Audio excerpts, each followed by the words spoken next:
कई बार दूसरा बच्चा डिजर्व करता है उतना अच्छा रिजल्ट नहीं दे पाता। घर परिवार में कुछ ऐसी चीजें हो रही होती है जिसके कारण बच्चा नहीं पढ़ पाता।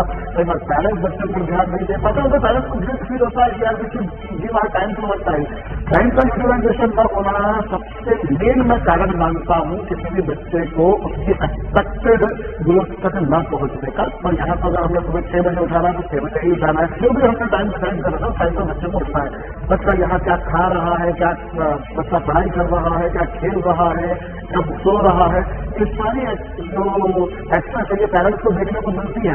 यहाँ हम सारे चीज त्योहार मनाएंगे। रक्षाबंधन है तो नवरात्रि है तो दशहरा है तो जन्माष्टमी है तो संक्रांति है तो लोहड़ी है तो होली है। यह celebrating each and every festival. जब बच्चा किसी और जगह पर 12th का कोर्स शुरू करना होता है तो जून आते आते एकदम जुलाई आते आते तो हम हमारा कोर्स पूरा कंप्लीट कर चुके होते हैं। हम रिविजन मोड में आ जाते हैं।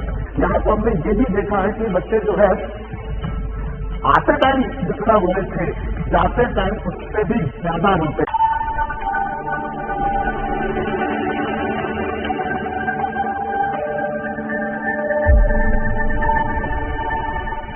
आज के बच्चों की जनरेशन बहुत होशियार है। उनका आईक्यू लेवल, उनका एप्टीट्यूड लेवल तो हम लोगों से बहुत ज्यादा एडवांस है।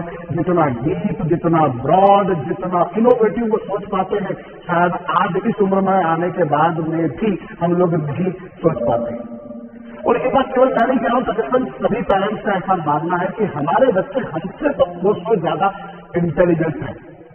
लेकिन कई बार जितना बच्चा डिजर्व करता है उतना अच्छा रिजल्ट नहीं दे पाता। हम लोग जब हमारे बच्चों के टीचर्स से मिलते हैं तो टीचर्स का भी ये कहना होता है कि आपके बच्चे का मेंटल लेवल अच्छा है, अच्छा रिस्पॉन्सिंग भी है, क्लास में अच्छा रिस्पॉन्ड करता है, क्वेश्चन भी अच्छे पूछता है, लेकिन थोड़ा सा टॉकेटिव है या अटेंशन खो देता है या कंसंट्रेशन खो देता है या कॉन्टिंग में वो सब चीजें एक्सप्रेस नहीं कर पाता जितना अच्छा उसे आता था।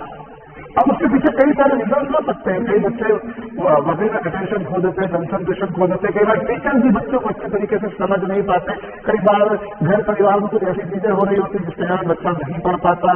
कई बार पेरेंट्स बच्चों पर ध्यान नहीं दे पाते। उन्हें पेरेंट्स को गिल्ट फील होता है कि यार किसी give our time to work time, but still नहीं दे पाते। अलग अलग जगहों पर अलग अलग सिचुएशन मिल जाती है। और समझ ये है कि जो बच्चे डिजर्व करते हैं उतना बेटर, उतना बेहतर वो रिजल्ट अटेन रीच नहीं कर पाते। और बच्चे जब स्कूल में आना जाना कर रहे हैं तो आने जाने में जो टाइम लगता है, भाई आजकल बड़े शहरों में तो स्कूल घर से 1 घंटे की दूरी पर होना बहुत कॉमन सी बात है। आधा पौन घंटा तो कहीं भी लग ही जाता है। तो आने जाने पर न केवल समय लगता है बल्कि समय के साथ साथ में जो थकान होती है अब उस थकान से भी फिर बच्चे को राहत चाहिए।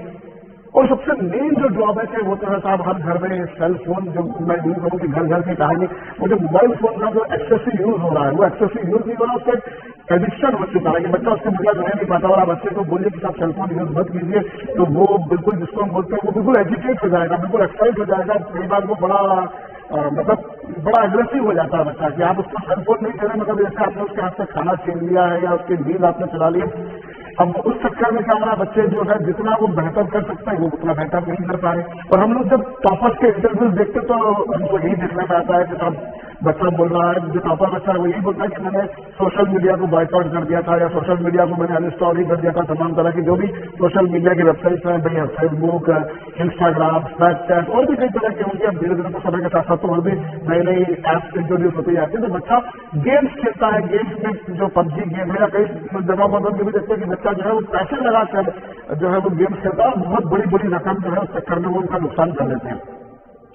तो इन कारणों से हमारा बच्चा जो हमसे मतलब जो हम सोचते हैं उससे या जितना वो एक्चुअली डिजर्व करता है, एक्चुअली हम तो कुछ भी अच्छा नहीं सोच सकते। हम तो बहुत एडवांस भी सोच सकते हैं कि हमारा बच्चा उस मुकाम पर पहुंच जाए। हो सकता है बच्चा उस मुकाम पर नहीं पहुंच पाए, लेकिन इतना तो जानते हैं कि ये बच्चा इतना अच्छा डिजर्व करता है तो उतना बेटर रिजल्ट नहीं दे पा रहा।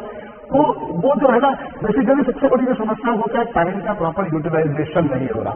पेरेंट्स का यूटिलाइजेशन न होना सबसे मेन मैं कारण मानता हूं किसी भी बच्चे को उसकी एक्सपेक्टेड ग्रोथ तक न पहुंचने का एक बहुत इंपॉर्टेंट रीजन मैं मानता हूं। अब बच्चे को जब यहाँ हॉस्टल में कई बार पेरेंट्स जब भेजते हैं तो बच्चा अमूमन मना करता है कि नहीं हमको नहीं जाना। क्यों नहीं जाना? तो आप मेरे दोस्त छूट जाएंगे या वहाँ खाना ऐसा होगा या वहाँ ऐसा रीजन होगा। उसके पीछे मैं तो ये मानता हूँ कि मेन रीजन जो बच्चा उसके पीछे 10 रीजन बता देगा, लेकिन जो सबसे मेन कंपटीशन होता है वो होता है उससे उसकी मोबाइल फोन उससे डिपार्ट हो जाता है, क्योंकि यहाँ उसको मोबाइल फोन नहीं मिलेगा। अच्छा, यहाँ उसको जिस समय सुबह उठाना है उतना समय पर उठना है। एक घर पर हो सकता है कि मम्मी बोल रही है तो 7 बजे में उठा रही है, 7:30 बजे में उठा रही है, 8 बजे में उठा रही है, शायद तक हो सकता है कुछ घरों में और भी देर से उठाया जाएगा। तो मम्मी में तो बच्चा बैक आंसर दे देगा, मम्मी की बात नहीं मानेगा। पर यहाँ पर अगर हमने सुबह 6 बजे उठाना है तो 6 बजे ही उठाना है, 6:30 उठाना है तो 6:30 उठाना है, जो भी हमने टाइम डिसाइड करना है उस टाइम पर बच्चे को उठना है। तो यहाँ वो डिनार करेगा तो nobody there to clear इनकी डियर की बात नहीं मानेगा कि नहीं आपको इतने बजे उठना है। एक डिसिप्लिन लाइफ होती है। मोबाइल फोन से डिपार्चर हो जाता है। मोबाइल फोन से डिपार्चर हो गया इसका मतलब ये नहीं कि हम उसको इंटरनेट के एक्सेस दे रहे हैं, हम उसको इंटरनेट के एक्सेस दे रहे हैं। जो है वो उसको पढ़ाई के लिए जितना इंटरनेट चाहिए उतना एक प्रॉपर सुपरविजन में, प्रॉपर सर्विलांस के अंदर उसको वो इंटरनेट दिया जाएगा। बच्चा यहाँ क्या खा रहा है, क्या बच्चा पढ़ाई कर रहा है, क्या खेल रहा है, क्या सो रहा है, ये सारी जो एक्सेस है ये पेरेंट्स को देखने को मिलती है। तो ऐसा नहीं कि बच्चा हॉस्टल में है तो उसको जो है वो घर से वो दूर हो जाए। जब जितना ज्यादा अच्छे तरीके से पेरेंट्स अपने बच्चे को घर में नहीं देख पाते तो उससे ज्यादा बेटर तो यहाँ पर देख पा रहे हैं। तो बच्चा तो कई बार मना करता ही आने से, लेकिन पेरेंट्स का भी कैसा ये सोचता होता है कि आप दूर चला जाएगा हमसे। चलिए पेरेंट्स एक बार बात मान लेंगे, शायद मदर पेरेंट्स में इतनी जल्दी कन्विंस नहीं हो पाती। और खासतौर पर जो घर में जो बड़े बुजुर्ग होते हैं, दादा दादी वगैरह है, तो उनका कई बार इमोशनल ब्लैकमेल होता है कि यार तुम तो तुम्हारा एक बच्चा या 2 बच्चे नहीं समझ रहे, तो 4 बच्चों को पाल के बड़ा कर दिया। तो वो कई बार वो चीजें होती है। लेकिन जब आपको टाइम का प्रॉपर यूटिलाइजेशन कर रहा है तो फिर ये चीजें मुझे लगता है बहुत जरूरी है। क्योंकि यहाँ क्या है, कैंपस के अंदर ही स्कूल भी यही है, कोचिंग भी यही है, बेस भी यही है, बच्चों का everything they are doing under the same roof. तो बच्चे को स्विमिंग करनी है, बच्चे को क्रिकेट खेलना है, वो सब कुछ यहाँ पर एक ही कैंपस में हो रहा है। तो सब चीजें हो जाने से समय बचता है, तो आने जाने में जो टाइम लगा वो भी बच गया यहाँ पर। तो एक अमूमन अगर देखा जाए तो 3-4 घंटे का टाइम डेली का बचता है। डेली का 3-4 घंटे का टाइम बचता है। और ये तो तब जो स्कूल लग रहे हैं, जब स्कूल नहीं लगता है, कई सारे स्कूल में ऑफिशियल छुट्टी होती है, वो संडे की छुट्टी है या कई सारे तीज त्योहारों की छुट्टी है। अब यहाँ हम सारे तीज त्योहार मनाएंगे, रक्षाबंधन है तो नवरात्रि है तो दशहरा है तो जन्माष्टमी है तो संक्रांति है तो लोहड़ी है तो होली है।